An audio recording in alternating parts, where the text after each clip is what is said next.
The Black Arts Movement. Black artists organized. The Black Arts Movement began in the mid-1960s as a celebration of Black culture as expressed in Black communities. The movement encompassed the visual arts, literature, theater, dance, and music. Black Arts Movement or Black Aesthetics Movement was started by writer Amiri Baraka.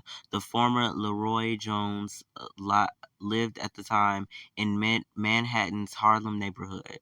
Enduring impact on literature, music, dance, spoken word, theatrical productions, and visual arts expression. And here's a little excerpt right here.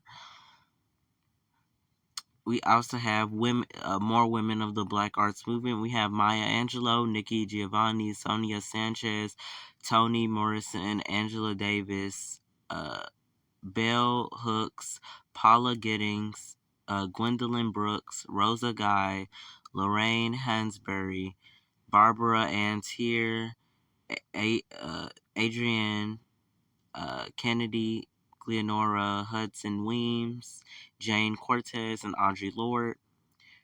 The Woosie Artists Collective Harlem, Abdullah Aziz, Taiwo Duval, Gaylord Hassan, Bill Howell, Otto Niels, um, Ademola Olugebafola, Okoye Payet, Renee Payet, Abdul Rahman. The Woosie Art Collective was based in Harlem. It was influenced by the Black Power movement and its assertion of pride in African heritage and culture. Artists developed an aesthetic political agenda to make African imagery central to their work. The interest in African roots was expressed in the name Woosie, Swahili for blackness. Woosie founded the Nyumba ya Sanaa Gallery in 1965. Established the 1970 established the Woosie Nyumba ya Sanaa Academy of Fine Arts and Studies. We have Emmett Wigglesworth.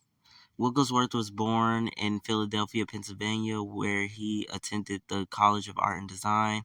He taught art at Core Congress of Racial Equality Freedom School in Selma, Alabama during the Civil Rights Movement early 1960s.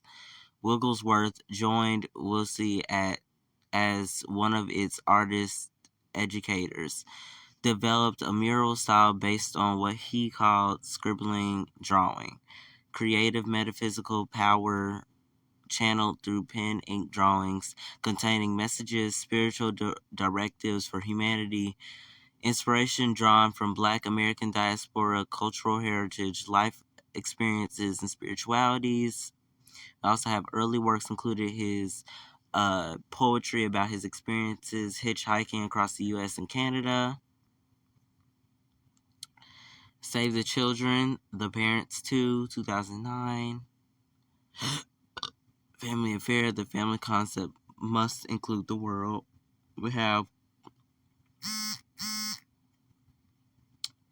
Since the 1960s, Wigglesworth's murals and paintings have defined public spaces in Brooklyn with beauty, power, humanity, spirituality. Artist Emmett Wigglesworth stands between his two works, Conversation with the Elders and Meeting of Sun and Prophets. 1972, Dinga McCannon and Kay Brown, co-founders of the Woosie Art Collective, organized the first ever group show of Black women artists, Where We At, Acts of Art Gallery in Greenwich Village, New York.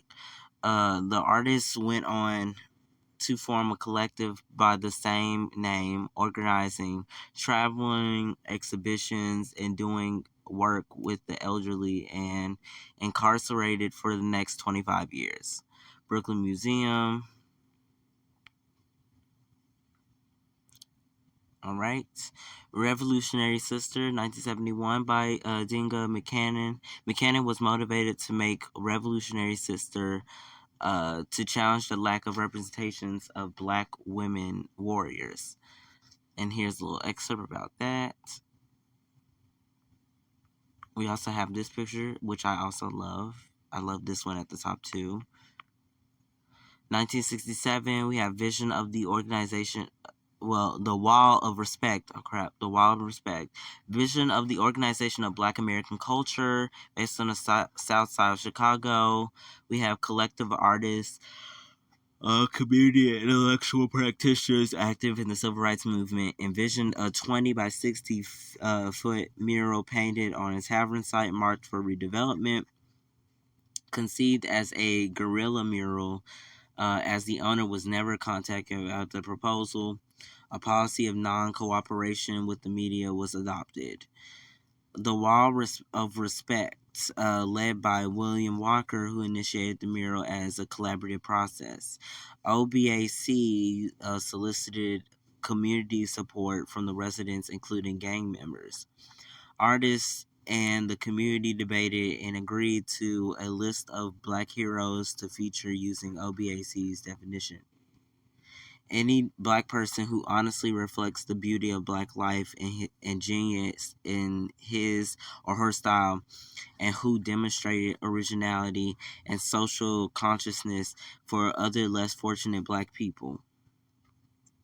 Local student Sylvia Abernathy's overall design was chosen. Individual artists were allocated specific spaces, subdivided in relation to architectural features of the building. Sections filled with the thematic portraits of African American figures, civil rights activists, sports figures, musicians, dancers, etc. Scenes added as the civil rights movement unfolded. Social political gatherings happened. Short-lived existence, complicated by the politics of urban renewal. Local gangs charged tourist fees to visit, and vandals abused the artwork and space. Brother Herbert, a community member prominent in the mural's production, was murdered, and his body left propped up against the mural. A suspicious fire damaged the mural in 1971. 1973, City of Chicago declared the site unsafe and destroyed the neighborhood urban renewal. Today, a commemorative plaque marks the empty space. Because of its destruction, the Wall of Respect had profound influence in the neighborhood. It inspired community mural movements around the USA and internationally. The mural movement empowered communities to narrate identities and histories, making their political struggles visible and concrete. The Wall of Respect lives on as a powerful act of community building, cultural preservation, and collaborative art placemaking. We have AfriCobra, African Commune, a bad relevant artist. 5 founding members. It was formed in 1968 by Jeff Donaldson, Wadsworth Gerald, and Jay Gerald, and Barbara Jones Hogue, and Gerald Williams. Established as the visual arts expression of the Black Culture Revolution, AfriCobra members had been part of the Coalition of Black Revolutionary Artists Cobra and the Wall of Respect Project, LBAC. In 1970, while preparing for its first major exhibition at the Studio Museum in Harlem, the group renamed themselves the African Commune of Bad Relevant Artists. The name change signaled the need to create a larger sense of community that claimed art making as a collective process. Initially, the group made poster art designed for mass production and accessibility. Members who joined in the late 1960s to 70s, Nelson Stevens, Napoleon